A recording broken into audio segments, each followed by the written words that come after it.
इस जग में जितने जुल्म नहीं उतने सहने की ताकत है। इस जग में जितने जुल्म नहीं उतने सहने की ताकत है। तानों के भी शोर में रहकर सच कहने की आदत है। मैं सागर से भी गहरा हूं, मैं सागर से भी गहरा हूं, तुम कितने कंकड़ फेंकोगे। मैं सागर से भी गहरा हूं, तुम कितने कंकड़ फेंकोगे। चुन चुन कर आगे बढ़ूंगा मैं, तुम मुझको कब तक रोकोगे, तुम मुझको कब तक रोकोगे। मेरे प्यारे बच्चों, आप सभी का बहुत बहुत स्वागत है आपके अपने प्यारे से प्लेटफॉर्म फिजिक्स वाला पर। मैं हूं शैलेंद्र पांडे, आपका फिजिक्स एजुकेटर। आज की क्लास में हम लोग इन्हीं लाइनों के साथ आज की क्लास को शुरुआत करेंगे और आज की क्लास में हम लोग पढ़ने वाले हैं करंट इलेक्ट्रिसिटी। चैप्टर 1 और चैप्टर 2 को आप सभी ने बहुत प्यार दिया है, उसके लिए आप सभी का बहुत बहुत धन्यवाद। अब आइए आपको मैं आपका चैप्टर नंबर 3 क्विकली रिवाइज कराता हूं। देखो, इस माइंड मैप सीरीज का मेरे प्यारे बच्चों काम क्या है? काम है चैप्टर को क्विकली रिवाइज करना और उसके बाद जी तोड़ न्यूमेरिकल्स की प्रैक्टिस करना, क्योंकि न्यूमेरिकल्स बहुत इंपॉर्टेंट होते हैं फिजिक्स के उन कॉन्सेप्ट्स को क्लियर करने में, है ना। तो कई बार बच्चे सिर्फ कॉन्सेप्ट के पीछे भागते हैं, न्यूमेरिकल्स को प्रैक्टिस नहीं करते हैं। लेकिन मेरे प्यारे बच्चों, न्यूमेरिकल्स को प्रैक्टिस कर करके आप अपने कॉन्सेप्ट्स को और क्लियर कर सकते हैं, राइट है। आ जाइए अपने इस लेक्चर की शुरुआत करते हैं। आज के इस सेशन में सबसे पहले हम लोग पढ़ने वाले हैं इलेक्ट्रिक करंट के बारे में, फिर ड्रिफ्ट वेलोसिटी और मोबिलिटी के बारे में, ओम्स लॉ पढ़ने वाले हैं, इलेक्ट्रिक सेल के बारे में पढ़ने वाले हैं, किरचॉफ्स लॉज के बारे में पढ़ने वाले हैं, और साथ ही साथ एक आपका डिवाइस है व्हीटस्टोन ब्रिज, एक सिस्टम है, उस सिस्टम को भी हम लोग भाई साहब पढ़ने वाले हैं। तो सबसे पहली बात आती है बेटा, इलेक्ट्रिक करंट क्या होता है। देखो, rate of flow of electric charge is simply known as electric current. Electric current हमेशा हाई पोटेंशियल से लो पोटेंशियल की तरफ फ्लो करता है। ऐसा ओम साहब ने हम लोग को बताया था कि अगर कंडक्टर के अक्रॉस पोटेंशियल डिफरेंस है तो वहां पर इलेक्ट्रिक करंट फ्लो कर रहा होगा। Rate of flow of electric charges through a conductor is known as electric current. Current को हम लोग सिंपली कह सकते हैं rate of flow of electric charge. Current जब भी आप लिखते हो ना delta Q by delta T, तो बेटा ये एवरेज करंट होता है। और अगर आप इंस्टेंटेनियस करंट लिखना चाहते हो तो that is simply D Q by D T. अगर कोई करंट ऐसा हो जो कि कंटिन्यूअसली वेरिंग है, यानी कि लगातार करंट की वैल्यू चेंज हो रही है, तो बेटा इसी एवरेज करंट को आप इंटीग्रेशन के कॉन्सेप्ट से भी निकाल सकते हैं, यानी कि integration I D T upon integration D T. तो ये भी फॉर्मूला है आपके पास एवरेज करंट को कैलकुलेट करने का। तो इसको भी भाई साहब बॉक्स में बंद कर लीजिए। इस सेशन की बेहतरीन बात यही है कि हम लोग इस सेशन में सारे फॉर्मूले, सारे कॉन्सेप्ट्स को समराइज कर लेते हैं, वो भी बहुत ही कम टाइम इंटरवल में, है ना। Conventionally direction of the current is taken along the direction of the positive charge. Conventional sign convention कोई आपसे पूछे कि भैया क्या माना जाता था, तो आप यही कहोगे जिस डायरेक्शन में पॉजिटिव चार्ज आता है करंट को भी हम उसी डायरेक्शन में अज्यूम करेंगे। लेकिन बाद में पता ये चला कि भैया पॉजिटिव चार्ज तो मूव ही नहीं कर रहा है, मूव तो सिर्फ इलेक्ट्रॉन कर रहा है। तो बाद में ये कहा गया कि करंट का डायरेक्शन वही होता है जो इलेक्ट्रॉन की डायरेक्शन के ऑपोजिट होता है, यानी करंट का जो डायरेक्शन है that is opposite to the flow of the negative charge, that is basically electron.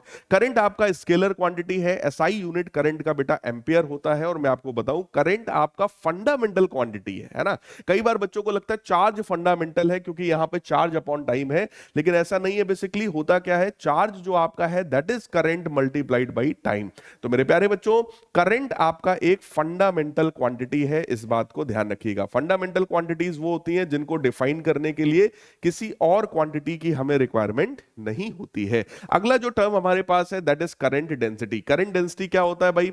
देखो, करंट एक ऐसी क्वांटिटी है जिसके पास डायरेक्शन भी था कि वो इलेक्ट्रॉन के अपोजिट फ्लो करता है, उसके बावजूद हम उसको स्केलर मानते हैं, क्योंकि ओरिजिनली अगर देखा जाए तो करंट एक टेंसर क्वांटिटी है, बट टेंसर हमारे सिलेबस में नहीं है, इसलिए हम लोग बोल देते हैं कि इलेक्ट्रिक करंट स्केलर क्वांटिटी है। लेकिन उस करंट की डायरेक्शन को कहीं तो ले जाएंगे, तो उसकी डायरेक्शन को यहां पर लाने के लिए हम लोगों ने एक नई वेक्टर क्वांटिटी बनाई जिसका नाम है करंट डेंसिटी। करंट डेंसिटी क्या होता है? That is simply defined as current flowing per unit cross sectional area of any conductor. तो अगर ये कोई कंडक्टर है जिसका क्रॉस सेक्शनल एरिया ए के बराबर है, तो यहां पर I upon A that is defined as current density. तो आप लोग देख सकते हो, ये जो करंट डेंसिटी है ये एक वेक्टर क्वांटिटी होती है बेटा, इसका यूनिट होता है एम्पियर पर मीटर स्क्वायर।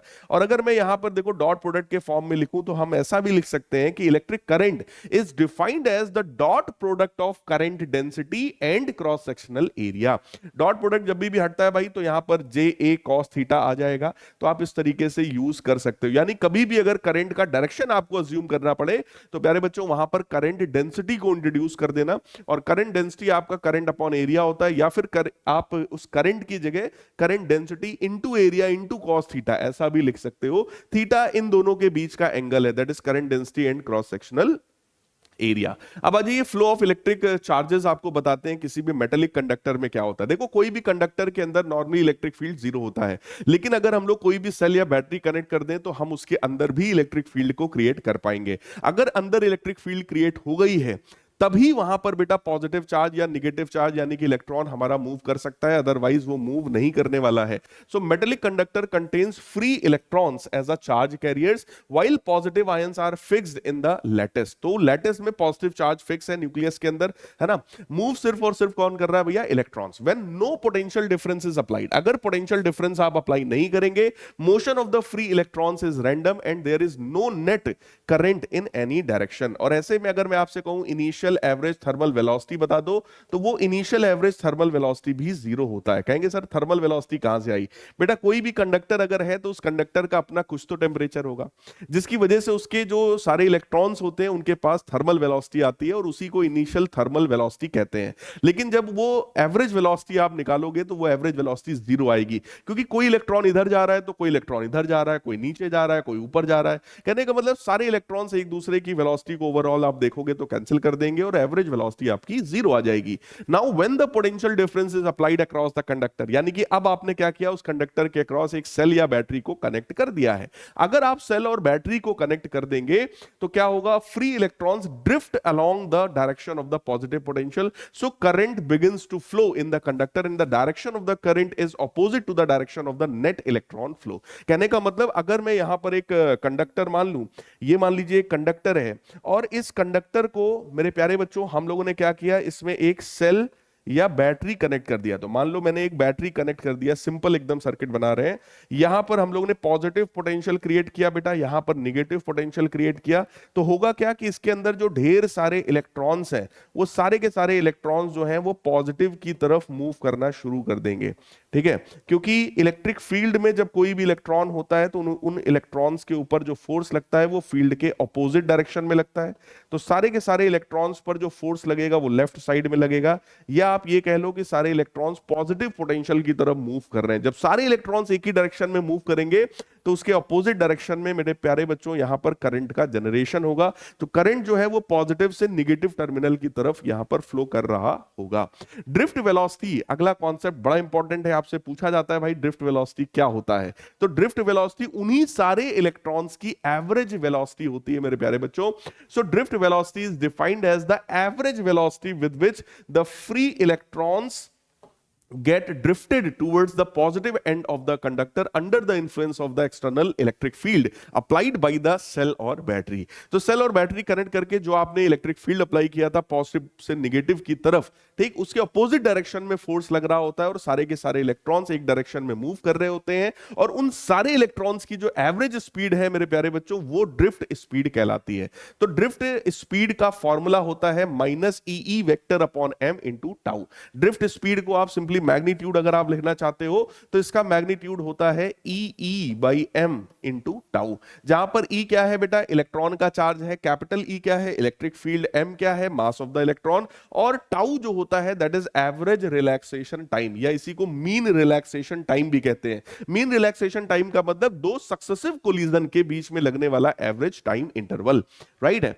सो यहां पर लिखा हुआ है M mass of electron, E charge of electron, E electric field है, टाउ रिलैक्सेशन टाइम है। रिलैक्सेशन टाइम अगर आप निकालना ही चाहते हैं तो आप इस फॉर्मूले से निकाल सकते हैं, यानी कि मीन फ्री पाथ, यानी कि दो कोलिजन्स के बीच में जो फ्री पाथ है, जो इलेक्ट्रॉन मूव कर रहा है दो कोलिजन्स सक्सेसिव कोलिजन्स के बीच में, उसको हम लोग मीन फ्री पाथ कहते हैं, divided by RMS velocity of the electrons, right है। सो आरएमएस वेलोसिटी की अगर मैं आपसे बात कर दूं तो आप यहां पे समझ सकते हैं root mean square speed of the electrons की अगर मैं बात करूं तो स्पीड का तो मतलब ही होता है डिस्टेंस अपॉन टाइम, है ना। सो that will be mean free path इसको हम लोग लैम्डा आरएमएस बोलते हैं, ध्यान रहे ये वेवलेंथ नहीं है, इसको मीन फ्री पाथ हम लोग बोल रहे हैं। और टी यहां पर बेटा क्या है, टाइम है ना। कौन सा टाइम है, that is mean free time, या फिर उसी को हम लोग एवरेज रिलैक्सेशन टाइम भी हम लोग बोल रहे होते हैं। तो यहां से बेटा हम लोग एवरेज रिलैक्सेशन टाइम निकाल सकते हैं, that is mean free path divided by the RMS velocity of the electrons, right. अगला एक बहुत ही इंपॉर्टेंट कॉन्सेप्ट है जिसको हम लोग मोबिलिटी बोलते हैं। Mobility is defined as the ratio of drift speed to the electric field applied, है ना। तो जो ड्रिफ्ट स्पीड आपने ऊपर पढ़ रखी है, अगर मैं उसमें इलेक्ट्रिक फील्ड का डिवाइड कर दूं तो ये बेटा मोबिलिटी कहलाता है। जैसे ही इलेक्ट्रिक फील्ड का आप यहां पे डिवाइड करेंगे, ई से ई कट जाएगा तो ये बनेगा ई टाउ बाई एम। तो आप लोग देख रहे हैं mobility is directly proportional to relaxation time. अगर रिलैक्सेशन टाइम बढ़ रहा है तो मोबिलिटी की वैल्यू भी बढ़ रही है। मोबिलिटी ये रिप्रेजेंट करता है कि उस कंडक्टर में जो इलेक्ट्रॉन्स है वो कितना स्मूथली मूव कर रहे हैं, राइट। अच्छा, एक चीज आप लोग और देख लो, जिस डायरेक्शन में हम लोगों ने इलेक्ट्रिक फील्ड अप्लाई किया, जैसे हम लोगों ने इलेक्ट्रिक फील्ड पॉजिटिव से नेगेटिव अप्लाई किया, ये इलेक्ट्रिक फील्ड था, इसके ऑपोजिट डायरेक्शन में इलेक्ट्रॉन्स मूव कर रहे हैं, यानी कि जो ड्रिफ्ट वेलोसिटी है उसका डायरेक्शन इलेक्ट्रिक फील्ड के ऑपोजिट है। इसीलिए यहां पर एक माइनस का साइन भी हम लोगों ने लगा रखा है। अगर आप मोबिलिटी का यूनिट देखना चाहते हैं तो मोबिलिटी का यूनिट है metre square per volt second के बराबर। Now in terms of drift velocity current की वैल्यू होती है बेटा I is equal to N E A V D के बराबर। ये बहुत ही इंपॉर्टेंट डेरिवेशन है, बहुत ज्यादा पूछा जाता है। That is the relation between current and drift velocity. So current I is equal to N E A V D, जहां पर n क्या है, number of electrons per unit volume. ध्यान रहे ये जो n होता है that is basically total number of electrons divided by volume of the conductor, right.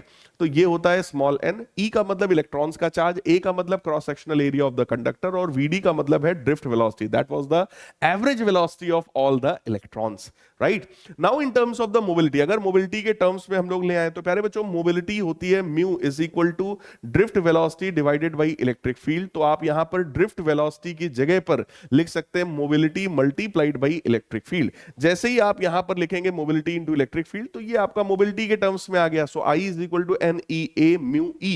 यहां पर n क्या है, number of electrons per unit volume, है ना, यानी कि per meter cube, per meter cube. और A जो है बेटा वो cross sectional area of the conductor होता है, राइट। यहीं पर कई बार आपसे रिलेशन पूछा जाता है करंट डेंसिटी और ड्रिफ्ट वेलोसिटी के बीच में, तो यही वाला एरिया अगर आप डिनोमिनेटर में ले आएंगे तो ये बन जाएगा current divided by area is equal to N E V D. तो बेटा यही होता है ड्रिफ्ट, यही होता है सॉरी आपका current density, so that will become N E V D. So current density जो है वो एन ई वी डी के बराबर होता है।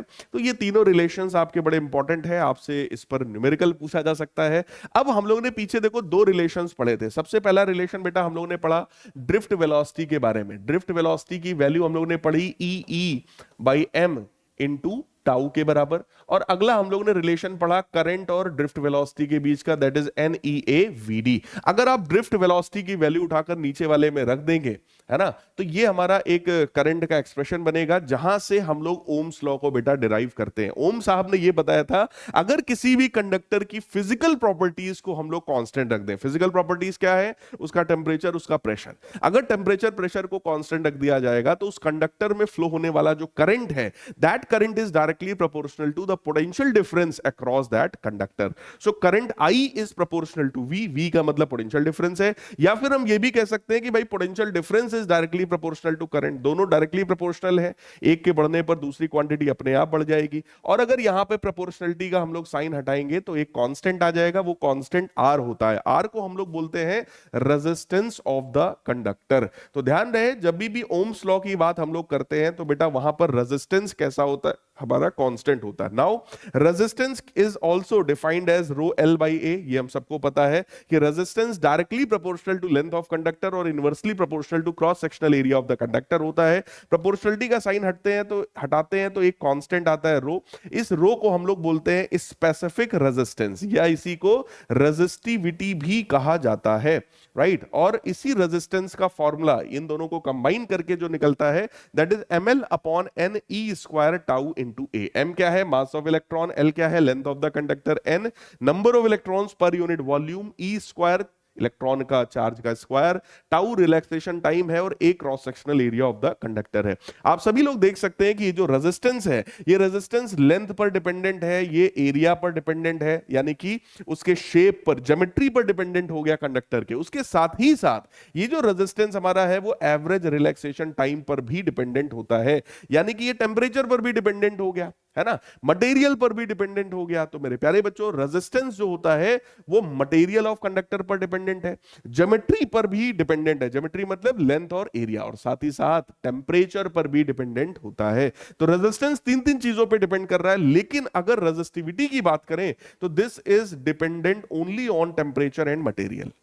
रेजिस्टिविटी या स्पेसिफिक रेजिस्टेंस जो होता है that depend upon temperature and material of that conductor only, और किसी चीज पर मेरे प्यारे बच्चों ये डिपेंड नहीं होता, यानी कि ज्योमेट्री पर रेजिस्टिविटी डिपेंड नहीं करती। आपसे मैं कहूं कि कंडक्टर की लेंथ को 2 गुना कर दिया, आधा कर दिया, एरिया को बढ़ा दिया, घटा दिया, कोई फर्क नहीं पड़ता है उसकी रेजिस्टिविटी पर, क्योंकि मटेरियल तो सेम है। मटेरियल बदल दोगे भाई साहब तो रेजिस्टिविटी बदल जाएगा, है ना। फिर यूनिट की अगर हम लोग बात कर ले बेटा, तो रेजिस्टेंस का जो यूनिट है वो वोल्ट पर मीटर होता है, that is known as ohm. In fact अगर मैं देखूं तो V बराबर IR है, तो R बराबर V अपॉन I है, तो ये वोल्ट पर मीटर नहीं है, ये वोल्ट पर एम्पियर है।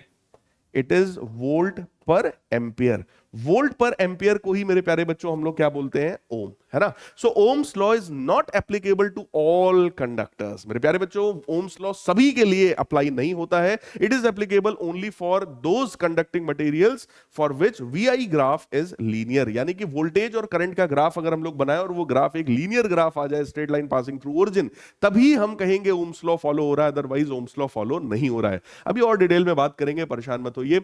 वेरिएशन ऑफ रेजिस्टेंस की बात करते हैं, बड़ा इंपॉर्टेंट टॉपिक है, ये स्लाइड आपके लिए बड़ी इंपॉर्टेंट है न्यूमेरिकल पॉइंट ऑफ व्यू से। यहां पर आपको यह बताया जा रहा है मेरे प्यारे बच्चों, अगर हम लोग किसी भी वायर को कट कर दें, है ना, या फिर उसकी लेंथ को बढ़ा दें, घटा दें, ऑल्टर कर दें, मतलब लेंथ को चेंज अगर हमने किया है, तो रेजिस्टेंस जो है वो डायरेक्टली प्रोपोर्शनल टू लेंथ होता है। लेकिन अगर किसी भी वायर को खींच कर लेंथ को बढ़ाया गया, या उसको फोल्ड करके हमने लेंथ को घटाया है, भाई वायर को खींच के लेंथ बढ़ाओ या फिर उसको फोल्ड करते जाओ तो उसका लेंथ कम होता जाएगा। ऐसे केसेस में बेटा रेजिस्टेंस जो है वो directly proportional to square of the length होता है। क्यों ऐसा?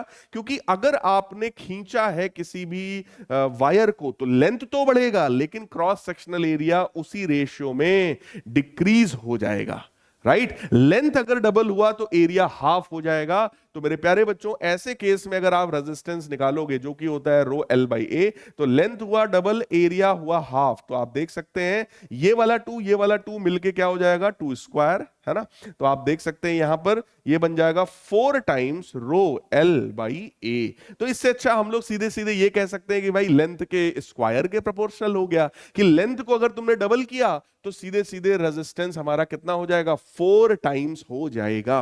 बिल्कुल इसी तरीके से अगर आपने एरिया को बढ़ाया है, डिक्रीज कराया, लेकिन लेंथ को सेम रखा है ना, तो ऐसे में resistance is inversely proportional to area, और एरिया पाई आर स्क्वायर के बराबर होता है प्यारे बच्चों। तो हम लोग ये भी कह सकते हैं कि resistance is inversely proportional to R square. Radius बढ़ेगा, रेजिस्टेंस जो है कम हो जाएगा, या एरिया बढ़ेगा, रेजिस्टेंस कम हो जाएगा। लेकिन अगर ऐसा कहा गया है कि वायर को खींचा गया भैया, है ना, खींच करके लेंथ बढ़ा रहे हो, एरिया को आधा कर रहे हो, ऐसे अगर काम किया गया है, यानी कि वॉल्यूम अगर उसका कांस्टेंट है, तो मेरे प्यारे बच्चों यहां पर कॉन्सेप्ट क्या हो जाएगा कि resistance is inversely proportional to square of the cross sectional area. अगर आपने खींच करके उसके एरिया को आधा किया है तो लेंथ डबल हो जाएगा, यानी कि रेजिस्टेंस 1/4 हो जाएगा, राइट। और यही एरिया की जगह अगर मैं पाई आर स्क्वायर लिख दूंगा तो यही resistance inversely proportional to R to the power 4 हो जाएगा। मेरे प्यारे बच्चों, ये स्लाइड बड़ा इंपॉर्टेंट है, एक बार ध्यान से सोचिएगा आप सभी लोग, है ना। अब आ जाते हैं ओमिक और नॉन ओमिक कंडक्टर्स के बारे में। ओमिक कंडक्टर्स वो होते हैं जो कि जिनमें ओम्स लॉ फॉलो होता है, और नॉन ओमिक कंडक्टर्स वो होते हैं जहां पर ओम्स लॉ फॉलो नहीं हो रहा होता है। अब बात आई सर कब फॉलो होगा कब नहीं होगा। बेटा अगर ग्राफ ये स्ट्रेट लाइन है, स्ट्रेट लाइन कहने का मतलब यहां पर है इस ग्राफ का जो स्लोप है, इस ग्राफ का जो स्लोप है वो स्लोप यहां पर कांस्टेंट है। अगर मैं स्लोप की बात करूं तो वाई एक्सिस पर करंट है, एक्स एक्सिस पर वोल्टेज है, सो आई अपॉन वी इसका स्लोप हो गया जो कि 1/r के बराबर है। अगर ये ग्राफ स्ट्रेट लाइन है बेटा तो स्लोप कांस्टेंट है। स्लोप कांस्टेंट होने का मतलब 1/r कांस्टेंट है, 1/r कांस्टेंट है मतलब r कांस्टेंट है, राइट। लेकिन अगर यही ग्राफ हमारा कर्व्ड हो गया तो इस बार जो स्लोप है मेरे प्यारे बच्चों, जो कि आई अपॉन वी होगा, जो कि 1/r होगा, that slope is not constant. अगर स्लोप कांस्टेंट नहीं है तो बेटा रेजिस्टेंस भी कांस्टेंट नहीं है, और अगर रेजिस्टेंस कांस्टेंट नहीं है इसका मतलब ओम्स लॉ फॉलो नहीं हो रहा है, राइट है। अब बात आई सर ओम्स लॉ कब फॉलो होता है, तो कोई भी मेटेलिक कंडक्टर जो होता है वहां पर ओम्स लॉ फॉलो हो रहा होता है। लेकिन अगर हम लोग बात कर ले किसी भी जंक्शन, डायोड की, ट्रांजिस्टर की, तो वहां पर ओम्स लॉ फॉलो नहीं हो रहा है। कहेंगे सर ये डायोड क्या होता है, बेटा हम लोग जब सेमी कंडक्टर वाला चैप्टर पढ़ेंगे तो हम लोग पढ़ेंगे पीएन जंक्शन डायोड, जहां पर पी टाइप और एन टाइप सेमी कंडक्टर एक ही समझ लो सेमीकंडक्टर के अंदर होता है, ठीक है। जब पढ़ाएंगे तब उसके बारे में आपसे बात करेंगे। तो ये पीएन जंक्शन डायोड हो गया, और ट्रांजिस्टर हो गया पीएनपी और एनपीएन ट्रांजिस्टर, है ना। हालांकि ये अब आपके सिलेबस में नहीं है ट्रांजिस्टर्स, लेकिन पहले ये हुआ करते थे। तो हम लोग एग्जाम्पल के तौर पर केवल आप इसको अभी याद कर लीजिए, पीएनपी और एनपीएन ट्रांजिस्टर्स या पीएन जंक्शन डायोड। तो ये सेमीकंडक्टर वाले चैप्टर में हम लोग पढ़ने वाले हैं, यानी कि कुछ ऐसी जगह भी आपके सिलेबस में है जहां पर ओम्स लॉ फॉलो नहीं होगा, otherwise generally Ohm's law follow होता है, राइट। अब आ जाते हैं जूल्स लॉ ऑफ हीटिंग के बारे में। तो क्लास 10th से आप लोग ये फॉर्मूला पढ़ रहे हैं कि जो हीट होता है, अगर किसी भी कंडक्टर में बेटा करंट फ्लो हो रहा है तो वहां इलेक्ट्रॉन्स का कोलिजन हो रहा होगा आपस में भी और कंडक्टर के एटम्स के साथ भी, जिसकी वजह से वहां पर हीट जनरेट होती है। और वो जो हीट जनरेट होती है that heat is directly proportional to I square R T, right. तो यहीं से प्रोपोर्शनलिटी का साइन हटा देंगे, कांस्टेंट आएगा, तो वो कांस्टेंट यहां पे 1/j के बराबर हो गया है ना। तो हीट की वैल्यू हमारे पास आ गई आई स्क्वायर आर टी बाई जे। या फिर इनडायरेक्टली आप ये भी कह सकते हो कि हीट का जो फॉर्मूला है भाई साहब,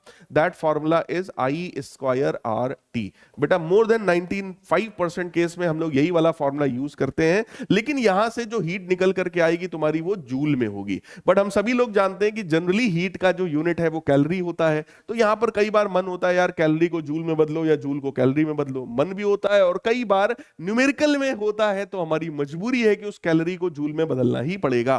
तो उसके लिए आपको एक फॉर्मूला पता होना चाहिए कि 1 कैलोरी जो है वो 4.18 या 4.2 जूल्स के बराबर होता है। यही कारण है मेरे प्यारे बच्चों, क्योंकि ये वैल्यू जूल में आई थी, है ना। और जूल में जब वैल्यू आती है उसको कैलोरी में कन्वर्ट करना है, तो 4.18 का आप डिवाइड करोगे, तो ये जो नीचे जे लिखा हुआ है आप ध्यान से देखो, दैट इज 4.18। क्लियर है? आई होप आपको बात समझ में आ रही होगी। तो 4.18 का अगर आप डिवाइड कर दोगे मेरे प्यारे बच्चों, तो यही वैल्यूज आपकी कैलोरी में निकल कर आ जाएंगी। अदरवाइज ये फॉर्मूला अगर तुमने लगाया है तो जूल में आंसर आएगा, और अगर आपने फॉर्मूला लगाया I square R T divided by 4.18, तो यही वैल्यू आपकी निकल करके आ गई है कैलोरी में, ठीक है। 4.18 इंटू 10 की पावर 3 से अगर आपने डिवाइड कर रखा है तो ये किलो कैलोरी में आ जाएगा। तो वो सब एक ही बात है, वो सब आप लोग जानते हो, उसमें बहुत ज्यादा कंफ्यूज होने की जरूरत नहीं है। अगर ये फॉर्मूले देखने में थोड़ा सा डर लग रहा है कि ये जे क्या क्या है, तो भैया यहां से समझ लो, ये फॉर्मूला लगाया है तो हीट जूल में आएगा। ये वाला फॉर्मूला बेटा अगर हमने लगाया है तो यही हीट हमारा किस में आएगा, कैलोरी में आएगा। अब आई होप आपको बात समझ में आ गई होगी, कोई बड़ी बात यहां पर नहीं है, ठीक है। कोई भी कंडक्टर में अगर करंट फ्लो हो रहा है तो वहां पर हीट जनरेट होगा ही होगा, ठीक है। अब आगे बात कर लेते हैं पावर के बारे में। देखो पावर क्या है, power is the rate of doing work या rate of consumption of energy, rate of generation of energy is known as power. So power क्या है, work done upon time taken. P बराबर वी आई होता है, P बराबर आई square are होता है, P बराबर वी स्क्वायर अपॉन आर भी होता है। ये सारे ही फॉर्मूले हैं। पावर का यूनिट वॉट होता है, पावर का बड़ा यूनिट भी हो सकता है kilo watt. 1 kilo watt 1000 what के बराबर होता है, ये भी आप सभी लोग जानते हैं। इसके अलावा मेगा वॉट होता है बेटा, 1 मेगा वॉट 10 की पावर 6 वॉट के बराबर होता है। हॉर्स पावर भी होता है, 1 हॉर्स पावर 746 वॉट के बराबर भी होता है। So these all are units of the power.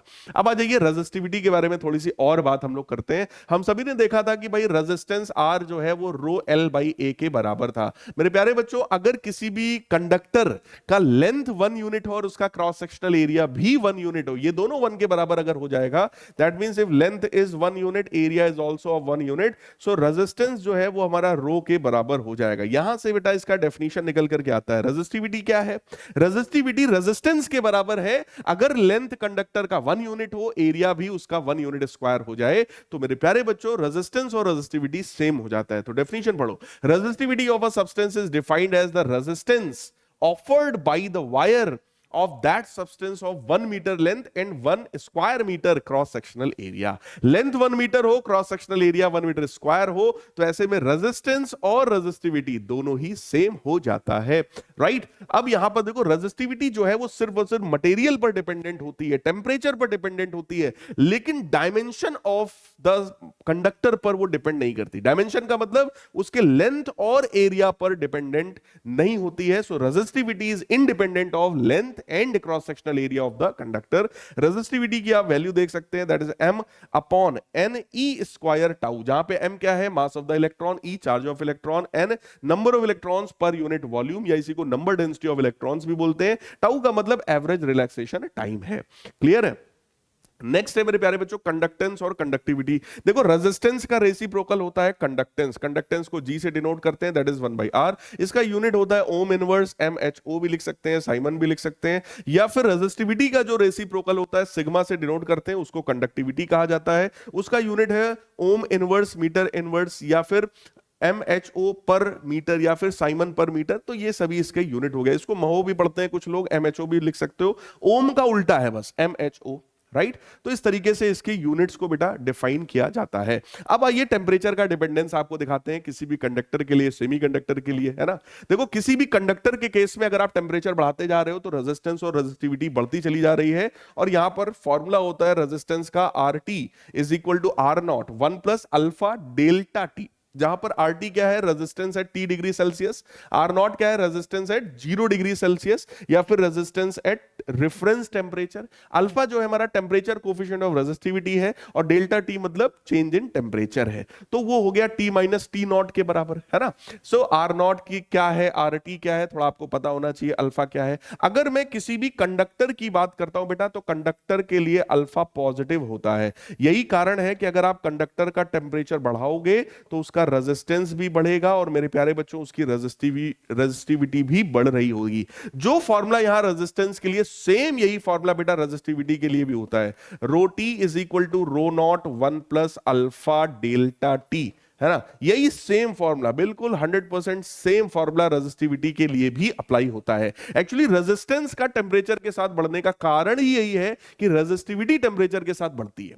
Resistivity बढ़ रही है, इसलिए रेजिस्टेंस को भी अपने आप बढ़ना पड़ रहा है। सो कंडक्टर का टेम्परेचर बढ़ाओगे, रेजिस्टेंस रेजिस्टिविटी बढ़ जाएगी, कंडक्टेंस और कंडक्टिविटी कम हो जाएगी, है ना। लेकिन अगर मैं बात करूं सेमी कंडक्टर, तो सेमी कंडक्टर में मामला उल्टा है। सेमी कंडक्टर के केस में अगर आपने टेम्परेचर बढ़ाया है तो रेजिस्टिविटी उसकी घटेगी, है ना। टेम्परेचर इंक्रीज करने पर रेजिस्टिविटी डिक्रीज होगी, रेजिस्टेंस भी डिक्रीज होगा, जबकि कंडक्टेंस और कंडक्टिविटी बढ़ जाएगा। कहेंगे सर अब ये बताओ ये दुर्व्यवहार क्यों हो रहा है, आखिर सर ऐसा क्यों हो रहा है कि इसमें अलग है इसमें अलग है। तो मेरे प्यारे बच्चों, कंडक्टर के पास ढेर सारे फ्री इलेक्ट्रॉन्स होते हैं। जब आप टेम्परेचर बढ़ाते हो तो आपस में कोलाइड करना शुरू करते हैं, कोलिजन बढ़ता है। कोलिजन बढ़ने की वजह से रेजिस्टिविटी और रेजिस्टेंस बढ़ जाता है। लेकिन सेमी कंडक्टर की अगर मैं बात करूं तो उसके पास तो फ्री इलेक्ट्रॉन थे ही नहीं। तो अब जब आप हीट करते हो ना तो उनके बॉन्ड्स टूटते हैं, और जब बॉन्ड्स टूटते हैं तो फ्री इलेक्ट्रॉन जनरेट होते हैं। और जब फ्री इलेक्ट्रॉन्स मेरे प्यारे बच्चों जनरेट हो रहे होते हैं तो वहां पर हम लोग बोलेंगे कि भाई अब फ्री इलेक्ट्रॉन्स बढ़े हैं, अब वो पैदा हुए हैं, तो अब वो फ्लो करेंगे, अब वो करंट को जनरेट कराएंगे, यानी कि अब उसका रेजिस्टेंस और रेजिस्टिविटी कम हो जाएगा,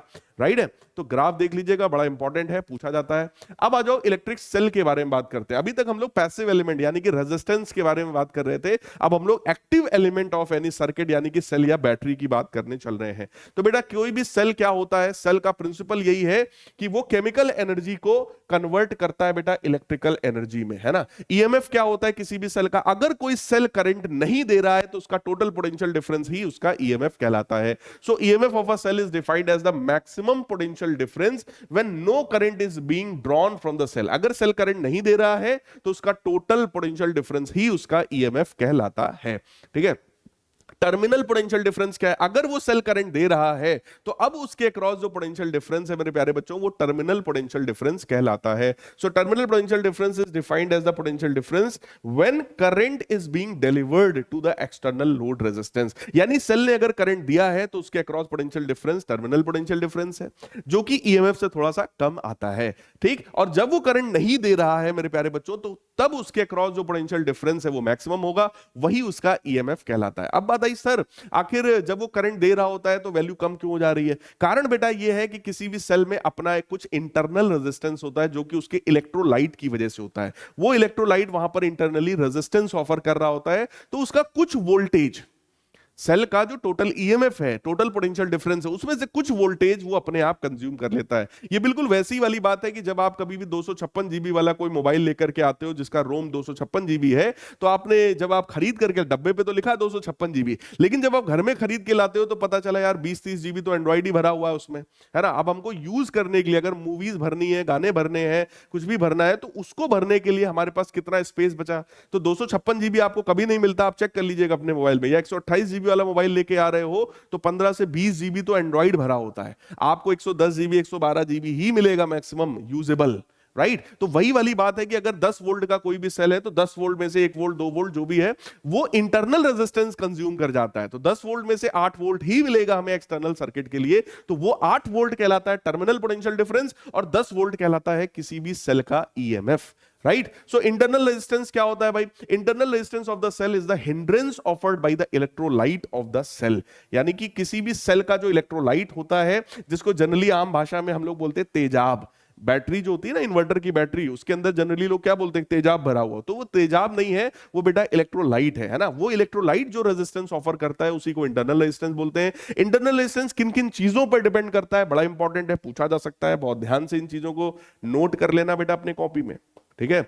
अगर डिस्टेंस बिटवीन द इलेक्ट्रोड्स बढ़ जाएगा तो इंटरनल रेजिस्टेंस भी बढ़ जाएगा, right. Area of the electrode अगर बढ़ेगा तो इंटरनल रेजिस्टेंस घट जाएगा, तो सबको पता है रेजिस्टेंस प्रोपोर्शनल टू लेंथ होता है, इनवर्सली प्रोपोर्शनल टू एरिया होता है।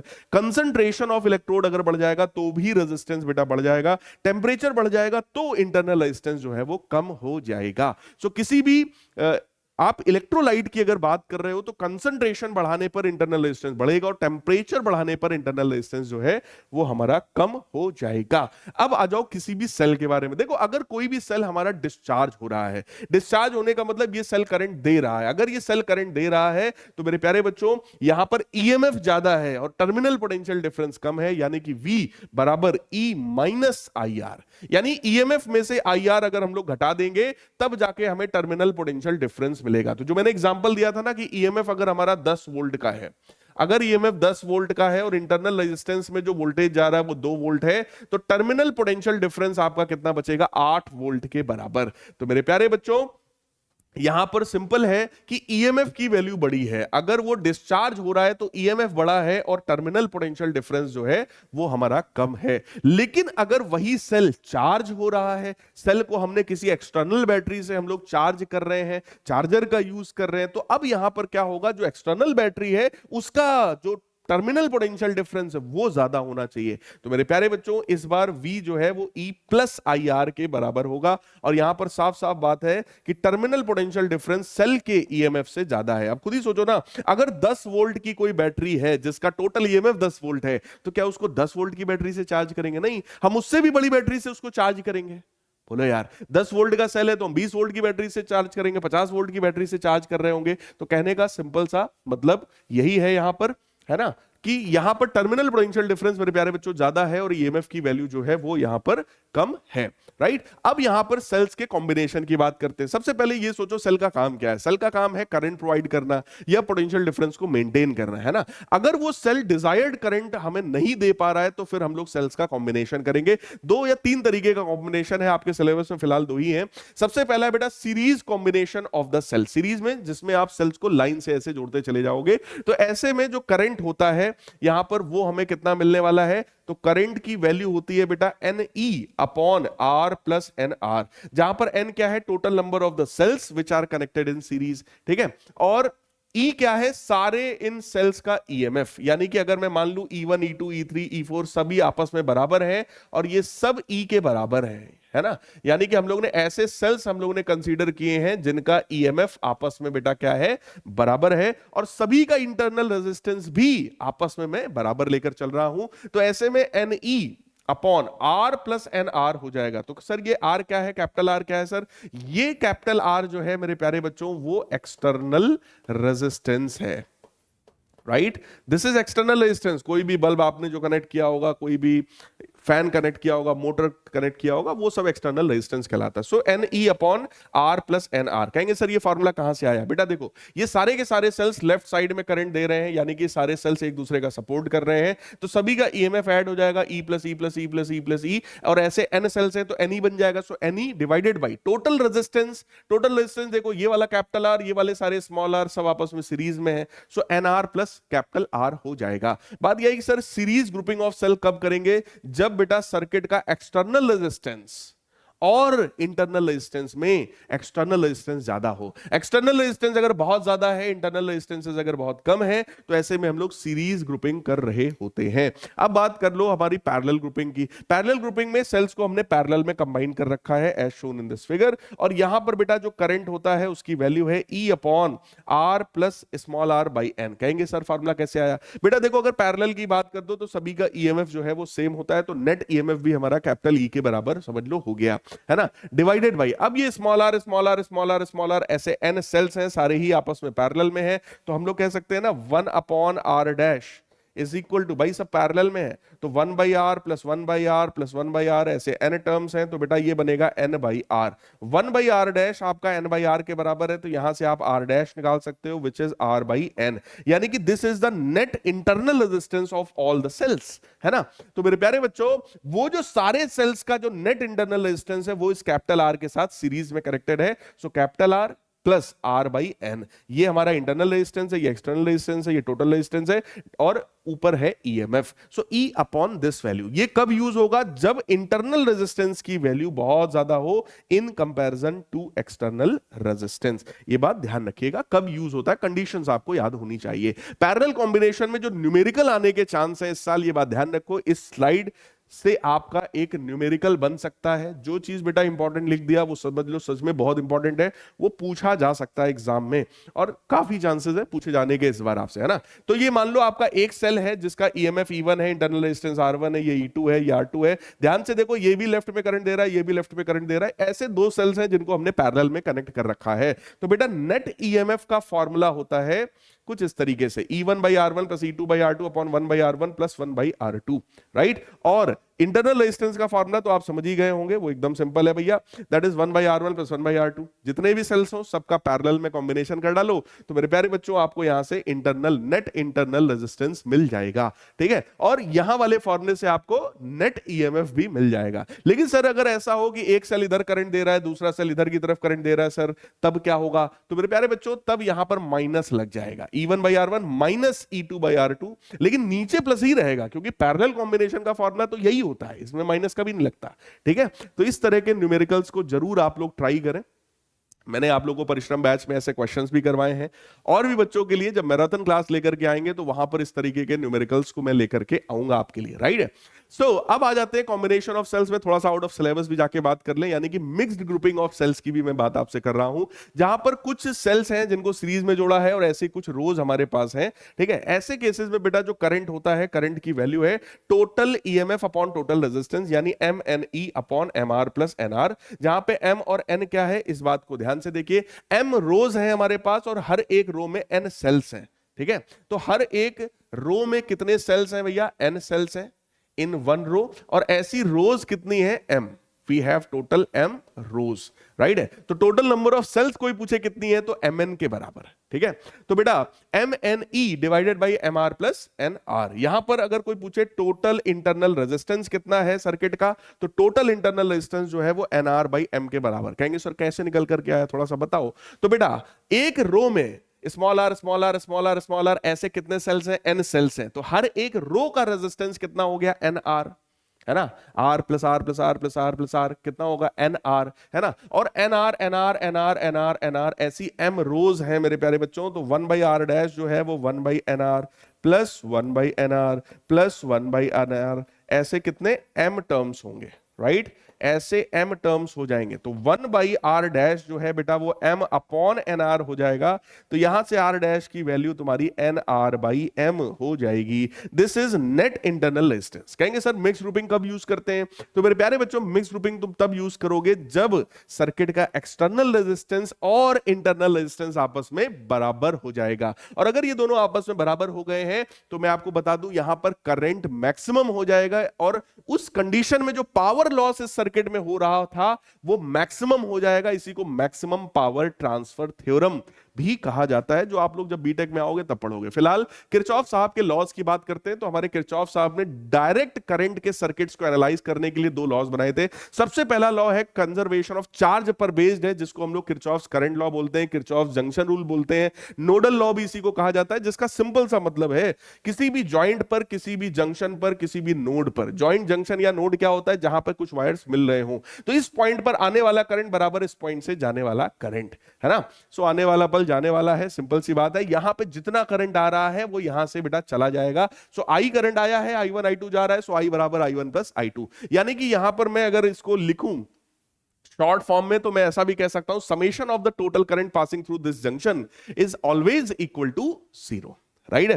फिर उसके बाद आ जाओ सेकंड लॉ है, जिसको हम लोग लूप लॉ भी बोलते हैं, जो कि कंजर्वेशन ऑफ एनर्जी पर बेस्ड होता है। और ये हमारा कहता है कि किसी भी लूप के अक्रॉस एक्टिव एलिमेंट्स जितना पोटेंशियल प्रोवाइड करेंगे, जितना वोल्टेज प्रोवाइड करेंगे, पैसिव एलिमेंट्स हमारे उतना ही वोल्टेज कंज्यूम कर ले जाएंगे, है ना। अगर इसने कुछ 10 वोल्ट का पोटेंशियल दिया है तो ये 10 वोल्ट पूरा का पूरा कंज्यूम कर जाएगा। तो मेरे प्यारे बच्चों लूप लॉ लगाने का तरीका जरा समझ लो सभी लोग ध्यान से, क्योंकि इसमें बच्चों को बड़ी दिक्कत होती है ना।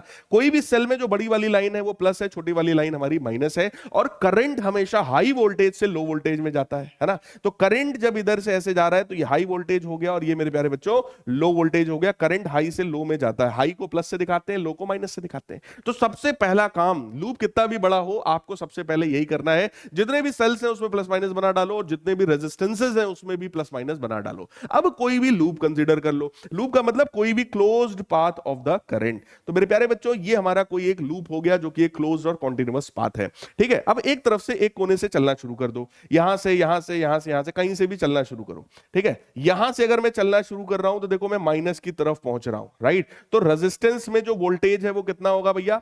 माइनस आई आर के बराबर। बोलो V बराबर आई आर होता है, ओम्स लॉ हम सबको पता है, राइट है। सो कहने का मतलब क्योंकि हम लोग माइनस की तरफ पहुंचे इसलिए हमने माइनस का साइन ले लिया, माइनस का वी आर, ठीक है, आई आर। फिर आगे बढ़ो आगे बढ़ो आगे बढ़ो, प्लस में पहुंचे तो प्लस का V बराबर 0, राइट है, ठीक है। टोटल वोल्टेज जो होगा, total voltage sum of all the voltages across all elements is always equal to 0। यानी एक्टिव एलिमेंट ने जितना वोल्टेज सप्लाई किया, पैसिव एलिमेंट हमारा उतना वोल्टेज हजम कर जाएगा, कंज्यूम कर जाएगा मेरे प्यारे बच्चों। सो सिग्मा V जो है, समेशन ऑफ V जो है वो हमेशा 0 के बराबर होता है किसी भी क्लोज्ड लूप के अक्रॉस। तो आप इस तरीके से लगा सकते हैं, ठीक है। एक तरफ से चलना शुरू करो, जिधर पहुंचो उधर का साइन ले लो। मैं नेगेटिव में पहुंचा तो मैंने माइनस आई आर लिया है, ठीक है। फिर आगे पहुंचे, यहां प्लस में पहुंच गया तो प्लस का वी लिया है बराबर 0। तो ये हमारा है किरचॉफ साहब का सेकंड लॉ। इंपॉर्टेंट है मेरे प्यारे बच्चों, ये दोनों लॉज थोड़ा प्रैक्टिस करिएगा, आपसे पूछा जा सकता है। आखिरी टॉपिक पर आते हैं, व्हीट स्टोन्स ब्रिज। सर ये व्हीट स्टोन्स ब्रिज क्या है? तो ये एक जुगाड़ है रेजिस्टेंस की वैल्यू को निकालने के लिए, कोई भी अननोन रेजिस्टेंस को मेजर करने के लिए व्हीट स्टोन ब्रिज का यूज किया जाता है। व्हीट स्टोन ब्रिज में इस तरीके का एक समझ लो क्वाड्रिलेटरल है, क्वाड्रिलेटरल की साइड्स पर एक एक रेजिस्टेंसेस लगा दिए गए हैं, यानी कि 4 रेजिस्टेंसेस हमारे पास हैं। 2 डायगोनल होते हैं किसी भी क्वाड्रिलेटरल में, एक डायगोनल पे बेटा सेल लगाया गया है, दूसरे वाले डायगोनल पे हमने गैल्वेनोमीटर लगाया है। गैल्वेनोमीटर एक ऐसा डिवाइस होता है जो कि ये बताता है कि करंट है या नहीं है, यानी ये करंट की अटेंडेंस लेता है, ये हमें रिप्रेजेंट करता है कि करंट प्रेजेंस है या करंट प्रेजेंट नहीं है। तो मेरे प्यारे बच्चों, आखिर यहां पर क्या हो रहा होगा? देखो, हो ये रहा होगा कि यहां से भाई साहब आई करंट निकल रहा होगा सेल से, जैसे ही आई करंट यहां पहुंचा होगा बेटा, वो आई करंट अब डिवाइड हो जाएगा, I1 इधर गया, I2 इधर गया, ठीक। I1 यहां से यहां तक जैसे ही पहुंचा है, अब पता चला कि हम लोग व्हीटस्टोन ब्रिज को बैलेंस्ड तब मानते हैं जब गैल्वेनोमीटर में कोई करंट ना जाए। अगर इस गैल्वेनोमीटर में कोई करंट नहीं जाएगा तो मेरे प्यारे बच्चों, सारा का सारा करंट कहां चला जाएगा? क्यू में, क्योंकि इधर तो जाना नहीं है, तो सारा करंट क्यू में चला गया। इधर से भी जब I2 करंट यहां पे पहुंचा है, अब फिर से उसको याद आया गैल्वेनोमीटर में करंट जाना नहीं, तो सारा का सारा करंट एस में चला गया। तो I1 यहां से आया, इधर चला गया, I2 यहां से आया, यहां चला गया, और फाइनली दोनों मिलके फिर से आई करंट बन गए और वापस चले गए। किसी भी सेल के बारे में एक बात ध्यान रखना, सेल अपने पॉजिटिव से जितना करंट देता है, निगेटिव में उतना ही करंट वापस ले लेता है। क्लियर है? सो कहने का मतलब, कोई भी व्हीटस्टोन ब्रिज तुम्हारा बैलेंस तब होगा जब P upon Q R upon S के बराबर होगा, यानी कि ये वाला रेजिस्टेंस अपॉन ये वाला रेजिस्टेंस बराबर ये वाला रेजिस्टेंस अपॉन ये वाला रेजिस्टेंस, या ये वाला रेजिस्टेंस अपॉन ये वाला रेजिस्टेंस बराबर ये वाला रेजिस्टेंस अपॉन ये वाला रेजिस्टेंस, राइट। सो R1 अपॉन R2 बराबर R3 अपॉन R4, या फिर P अपॉन Q बराबर R अपॉन S, या फिर P अपॉन R बराबर Q अपॉन S। सारे ही तरीके हैं, जैसे लिखना चाहो लिख लो, ठीक है। इन चार में से 3 रेजिस्टेंसेस आपको पता होंगे, चौथा नहीं पता होगा, वो आप खटाखट कैलकुलेट कर सकते हो, कोई दिक्कत वाली बात इसमें नहीं है। लेकिन ध्यान रहे, व्हीटस्टोन ब्रिज बैलेंस्ड तभी होगा जब गैल्वेनोमीटर में करंट नहीं जा रहा हो, यानी गैल्वेनोमीटर में कोई डिफ्लेक्शन शो ना हो रहा हो, राइट है। अब बात आई, सर नल पॉइंट जो होता है गैल्वेनोमीटर का, क्या वो रेजिस्टेंस पर डिपेंड करता है? तो नहीं करता है बेटा। गैल्वेनोमीटर और ई जो है, ई मतलब सेल का ईएमएफ है ना, इस सेल के ईएमएफ और गैल्वेनोमीटर के रेजिस्टेंस पर वो डिपेंडेंट नहीं होता है। It is not even affected if positions of galvanometer and cell are interchanged, यानी कि इसको उठाकर यहां लगा दो, सेल को उठाकर यहां लगा दो, कोई फर्क भाई साहब नहीं पड़ता है, राइट है। तो मैं आपको एक चीज और सिखा दूं, कभी भी किसी भी सर्किट में, किसी भी क्वेश्चन में, न्यूमेरिकल में, आखिर हम लोग कैसे पहचानेंगे कि सर वो गैल्वेनोमीटर है? तो उसके लिए तरीका है ये वाला, है ना, यो सिंह वाला। तो ये पॉजिटिव है, पॉजिटिव वाले सेल से आप जरा चेक करो, ऐसे 2 रेजिस्टेंसेस जुड़े होने चाहिए। पॉजिटिव पार्ट से, सेल के पॉजिटिव वाले सिरे से 2 रेजिस्टेंस जुड़े हो, निगेटिव वाले से 2 जुड़े हो, उनके बीच में कोई एक रेजिस्टर या गैल्वेनोमीटर कनेक्टेड हो, तो पॉसिबिलिटी है कि वो हमारा व्हीटस्टोन ब्रिज हो सकता है। लेकिन आपको चेक करना पड़ेगा कि वो व्हीटस्टोन ब्रिज बैलेंस है या नहीं है, राइट है। सो मेरे प्यारे बच्चों, ये था आपका व्हीटस्टोन ब्रिज, ये था आपका चैप्टर नंबर 3। आपको पूरा का पूरा चैप्टर मैंने रिवाइज करा दिया है, चैप्टर नंबर 3 बहुत ही क्विकली रिवाइज कराया है। आई होप आपको सारी चीजें समझ में आ गई होंगी। सभी लोग कमेंट करके जरूर बताइएगा कि ये लेक्चर आपको कैसा लगा है। फिर मिलते हैं अपने नेक्स्ट चैप्टर में, यानी कि magnetic effect of electric current. बहुत ही प्यारा चैप्टर है और उस चैप्टर का भी हम लोग ऐसे ही रिवीजन करने वाले हैं। देखो, आप सभी का होमवर्क ये है कि आप लोगों ने चैप्टर को रिवाइज किया मेरे साथ, अब आप लोग इस चैप्टर के न्यूमेरिकल्स सॉल्व करो, और पर डे 10 न्यूमेरिकल्स आपका होमवर्क है। यानी कि जब आप नेक्स्ट वीक अगले चैप्टर का लेक्चर देख रहे हो, तो आपके पास कम से कम, संडे की छुट्टी दे रहा हूं, कम से कम 60 न्यूमेरिकल्स आपने अपनी कॉपी पर सॉल्व किए हों, है ना। सो भाई साहब, मिलते हैं अपने नेक्स्ट क्लास में, तब तक के लिए good bye and take care.